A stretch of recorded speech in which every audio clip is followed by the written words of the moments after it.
يسبح لله ما في السماوات وما في الأرض الملك القدوس العزيز الحكيم هو الذي بعث في الأميين رسولا منهم يتلو عليهم آياته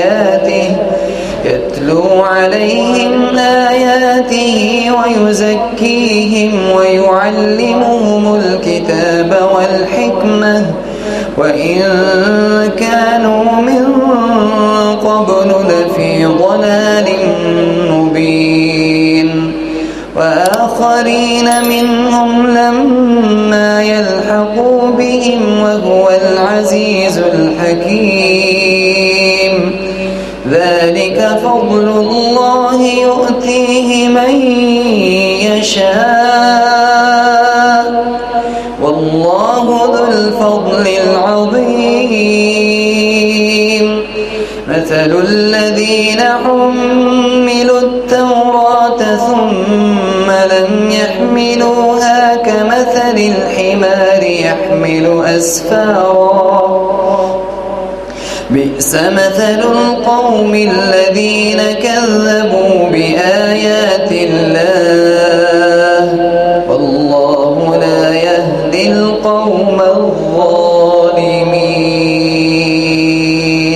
قل يا أيها الذين هادوا إن زعمتم أنكم أولياء لله من دون الناس فتمنوا الموت إن كنتم صادقين ولا يتمنونه أبدا بما قدمت أيديهم والله عليم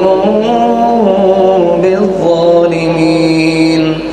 قل إن الموت الذي تفرون منه فإنه ملاقيكم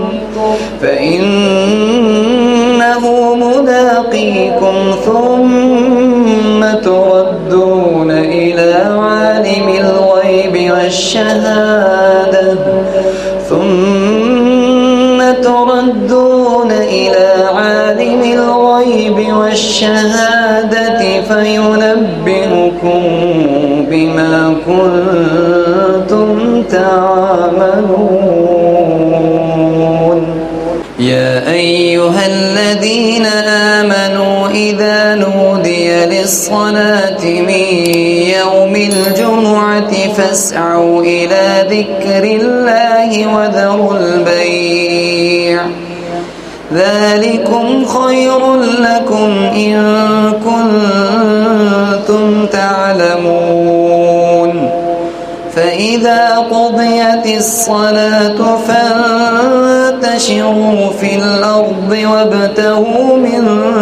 فضل الله واذكروا الله كثيرا لعلكم تفلحون وإذا رأوا تجارة أو لهوا انفضوا إليها وتركوك قائما قل ما عند الله خير من اللهو ومن التجارة والله خير الرازقين